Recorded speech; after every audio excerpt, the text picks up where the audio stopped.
we talk about in the book is this regenerative leadership, is this journey of separation and this journey of reconnection. And they are two different qualities of consciousness. The journey of separation is this going to kind of get more and more caught up in the left brain hemisphere about what we know, the facts, the figures, breaking things down, which is important. We need to have that. And the journey of reconnection is when we start reconnecting aspects of our own selves and our systems that allows us to draw upon both the left and right brain hemisphere, draw upon embodied experience, open up the heart intelligence as well as just the head, and sense into the field. And that is a different quality of consciousness, that reconnection. And the facts and figures and the scientists, which we need, is actually appealing to the left brain hemisphere, and which is good. But we also need to have that whole engagement. Otherwise, because the environmental movement, I mean, I've been involved in it for many, many, many years, has often been about, pushing the facts or showing pictures of animals being tortured or rainforests being destructed. And it doesn't necessarily always, it can have the reaction of actually pushing people back. To fully engage people, to take people across the threshold, is a different engagement. And it reminds me of a quote from the French writer, Anton de Saint-Exupéry, I think is the way to pronounce it, who says that if you want to build a ship, don't assign people tasks or break them up into teams, but actually teach them to long for the immensity of the sea. Mm-hmm. And we are not really often teaching people to long for the immensity of the sea when producing these scientific reports. There is an immensity to life, to our human beings. We love life. We are loving beings, and we ought to be starting to tap into that capacity to love ourselves, to love each other, to love life. And I feel that connection has yet to be fully brought in to the shift that we're going through it. When it will be, and it is starting to be, then we will see a shift from that story of separation to reconnection, and things will unfold much quicker. It is very common that we address these issues from the knowledge side. The technology, like you were saying, we think of innovations, or how can we develop entrepreneurial skills to be the shapers of a new world. And many times educators shy back from inviting the emotions into it.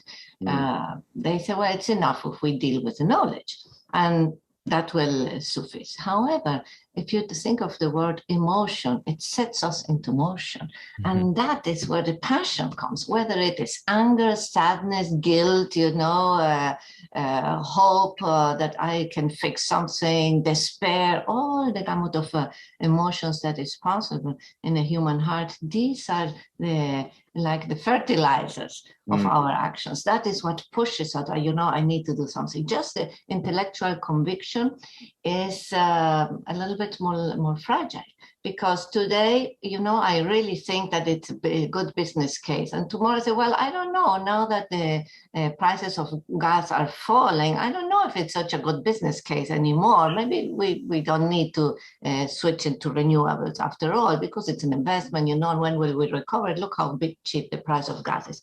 So that is when you are connected from here, from the business case, and not when you have a holistic engagement of the individual, because when you have the holistic engagement, there is no way back. These are like curtains that are opening or are reconnecting us with who we deeply are. As a global executive search firm, we are helping our clients around the world in every industry, every sector, every geography become more sustainable. And how to do that has become more and more difficult as the bar of measurement and assessment gets higher and higher. And so what we've found is there's been an absolute explosion in the demand for senior executive leadership around ESG and sustainability. And so what happened was 3 or 4 years ago, the CEO of organizations got tired of being asked questions about ESG that he or she couldn't answer. Mm-hmm. And so they appointed someone internally to be the ESG person. And it was usually someone sitting within compliance or legal or marketing or investor relations. And the CEO told them, could you please just create a basic framework, get us credible, and deal with these investor questions around ESG? And so that worked for a couple of years, but in 2020 and 2021 and beyond, that no longer works. And so what most organizations have found is that their head of ESG needs to have ESG domain expertise. They cannot be a repurposed internal compliance executive, right? So, and one of the main roles of these individuals has been, as companies hire a head of ESG or a chief sustainability officer, a lot of it is just connecting the dots of what's already being done internally. To your point, Brad, every organization has pockets of individuals, business line leaders, supply chain leaders, working on sustainability, right? It's just a natural course of business. We've been doing it for 20 years, but no one's calling it that. And there's no one at the central organizational leadership structure who is driving that, who owns it from an enterprise-wide level, who is creating an enterprise-wide policy and framework, who is integrating that throughout the organization and articulating that to their investors. So a big part of the role of all these heads of ESG that have been hired in the last 18 months is really to connect the dots internally about what's already being done and just make it much more structured and formalized from a framework perspective. One of the things that was really important too is that we meet each participant that comes in wherever they are.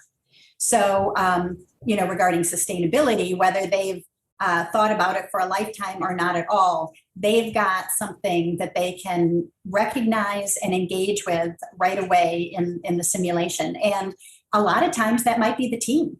Because now right away, they aren't doing this challenge alone. They have, six other executives that are on this executive team with them, each with their own perspectives and knowledge.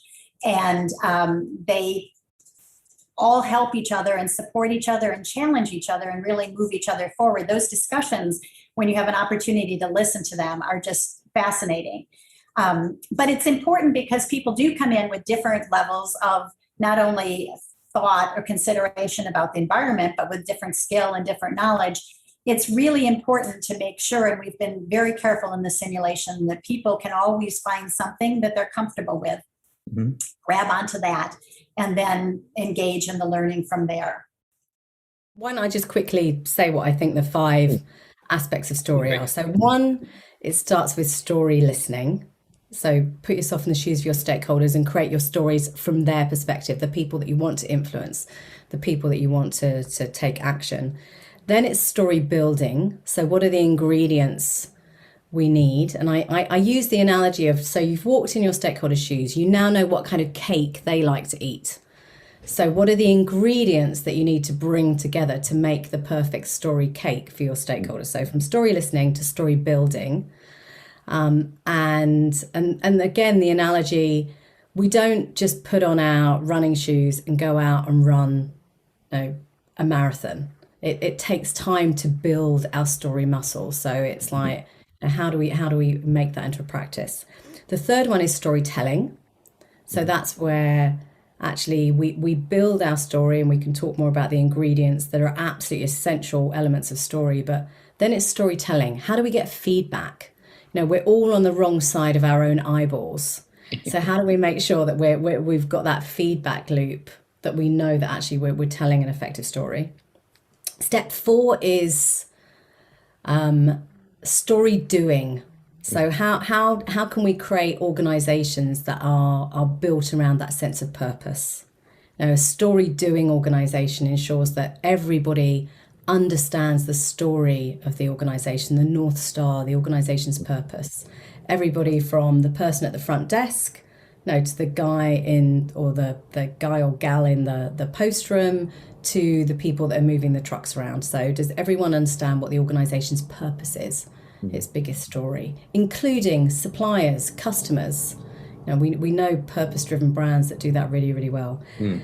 So story doing is step 4, and then story, the 5th step is story being. So that's very much around our leadership, how we catalyzing our personal leadership, how we bringing that courage, the capabilities, and the confidence, so that we can actually live and breathe our stories.